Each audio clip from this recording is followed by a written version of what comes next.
Hello, welcome back everyone. இன்னைக்கு இந்த வீடியோல நம்ம பார்க்க போற டாபிக் சேல் ஆஃப் குட்ஸ் ஆக்ட்ல இருந்து ட்ரான்ஸ்ஃபர் ஆஃப் ஓனர்ஷிப். இதுல நம்ம என்ன பார்க்க போறோம் அப்படின்னா, ஒரு கான்ட்ராக்ட் ஆஃப் சேல் நடக்கிறப்போ ஓனர்ஷிப், அந்த குட்ஸோட ஓனர்ஷிப் வந்து எப்ப செல்லர் கிட்ட இருந்து பையருக்கு ட்ரான்ஸ்ஃபர் ஆகும் அப்படிங்கிறது தான் இந்த டாபிக்ல நம்ம டிஸ்கஸ் பண்ண போறோம்.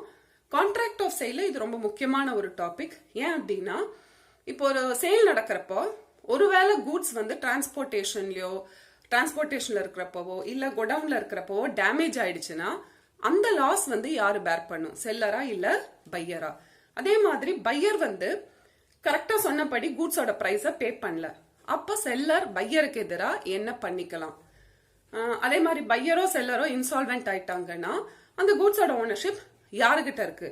இந்த மாதிரி விஷயங்கள்லாம் தெரிஞ்சுக்கணும் அப்படின்னா நம்ம கண்டிப்பா டிரான்ஸ்பர் ஆஃப் ஓனர்ஷிப் அப்படிங்கிற டாபிக் பார்த்திருக்கணும். ஸோ என்னென்ன இதில் கொடுத்துருக்காங்க அப்படிங்கறத நம்ம பார்க்கலாம். Transfer of property. ப்ராப்பர்ட்டினா அதோட மீனிங் என்ன? ஓனர்ஷிப். இது நம்ம முன்னாடியே வீடியோல கான்ட்ராக்ட் ஆஃப் சேலை பத்தியும் ப்ராப்பர்ட்டி பத்தி எல்லாம் பார்த்திருக்கோம். Transfer of property. Ownership in goods from the seller to the buyer is a main object of a contract of sale. ஒரு கான்ட்ராக்ட் ஆஃப் சேலோட முக்கியமான குறிக்கோளே வந்து குட்ஸோட ஓனர்ஷிப் செல்லர் கிட்ட இருந்து பையருக்கு டிரான்ஸ்பர் ஆகிறது தான் அதோட main object. The term property in goods must be distinguished from possession of goods. Property வேற, possession வேற. Propertyனா ownership. Possession அப்படிங்கிறது just அதை கஸ்டடியில வச்சு பயன்படுத்திக்கலாம். இப்போ எங்கிட்ட ஒரு கார் இருக்குன்னு வைங்க, நான் அது வாடகைக்கு ஒருத்தங்களுக்கு ஓட்ட கொடுக்கறேன். இங்க வந்து நான் வரும் பொசஷனை மட்டும்தான் கொடுக்கறேன். அவங்க அந்த காரை வச்சு பயன்படுத்திக்கலாம், அவங்க ஓட்டிக்கலாம், யூஸ் பண்ணிக்கலாம். ஆனா அதை விற்கவோ இல்ல பிளெட்ஜ் பண்ணவோ மார்கேஜ் பண்ணவோ எதுவும் முடியாது. அந்த ரைட் அவங்களுக்கு கிடைக்கணும் அப்படின்னா நான் ஓனர்ஷிப்பையும் அவங்களுக்கு டிரான்ஸ்ஃபர் பண்ணாதான் அவங்களுக்கு அந்த உரிமை கிடைக்கும். ஸோ ப்ராப்பர்ட்டிங்கிறது ஓனர்ஷிப், பொசஷன் அப்படிங்கிறது ஓனர்ஷிப் கிடையாது. ஜஸ்ட் அதை ஹோல்ட் பண்ணி கஸ்டடியில வச்சு அவங்க பயன்படுத்திக்கலாம். Property in the goods means the ownership of the goods, while possession refers to the custody of goods or control over the goods. Next, passing of property. ப்ராப்பர்ட்டினா இப்ப என்ன சொன்ன மீனிங்? இப்ப நம்ம என்ன பார்த்தோம்? ஓனர்ஷிப். ஸோ ஓனர்ஷிப் எப்ப transfer ஆகுது? இது வந்து 3 ஹெட்டிங்ஸ்ல இருக்கு.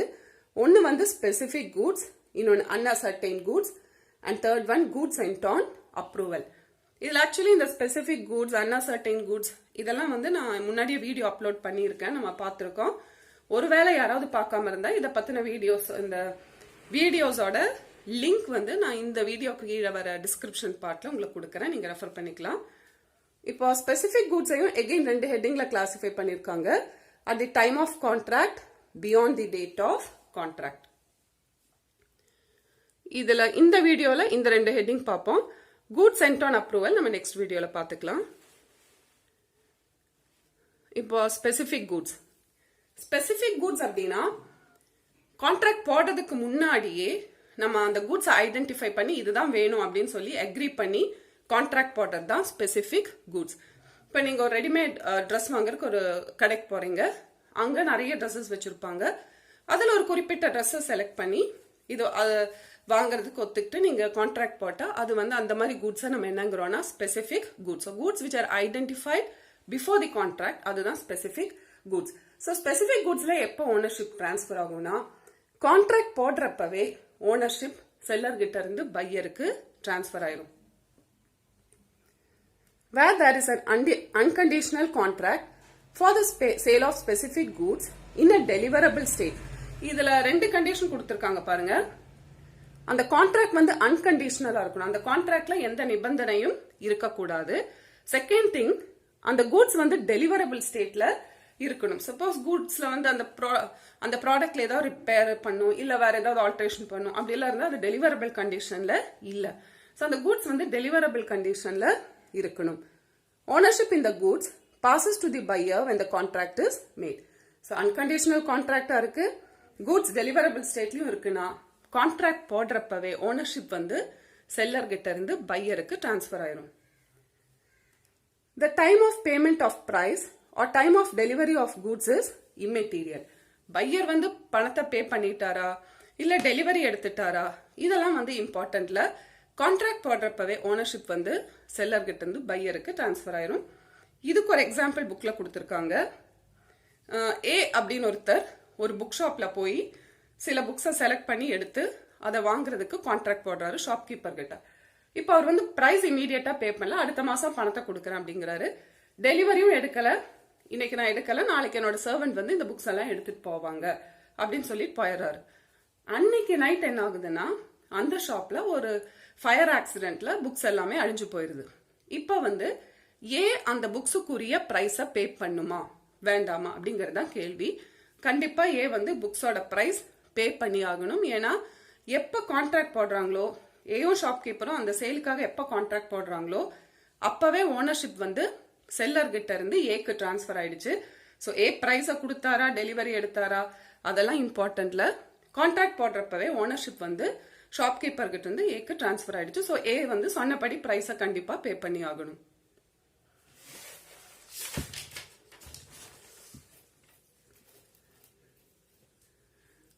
Second, beyond the date of contract.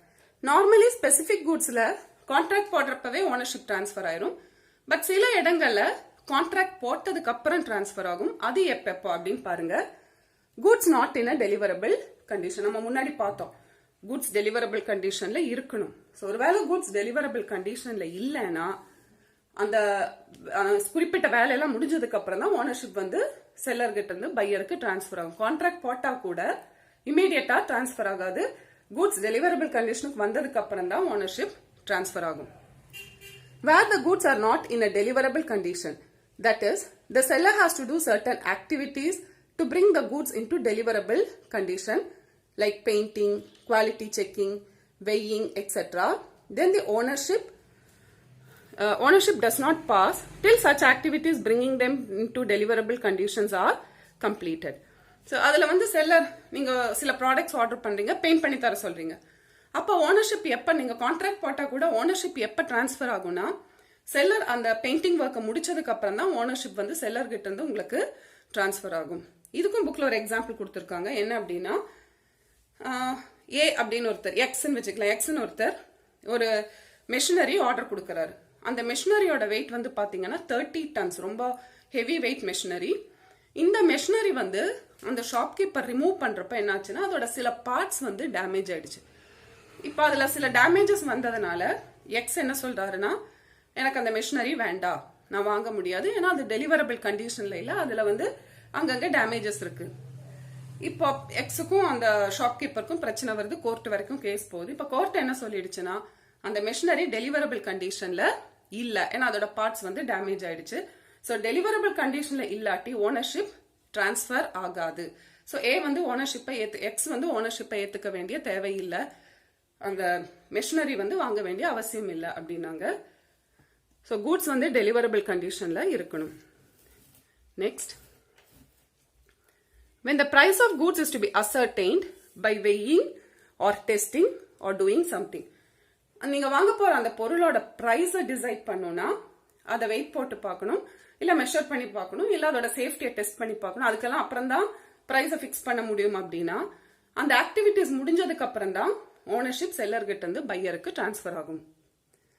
Where there is a contract for the sale of specific goods in a deliverable condition, but the seller is yet to weigh, measure, test, or do some other act or thing with reference to the goods for the purpose of fixing the price, then the ownership in the goods passes to the buyer only after such activities are carried out and completed and the buyer has a knowledge of it.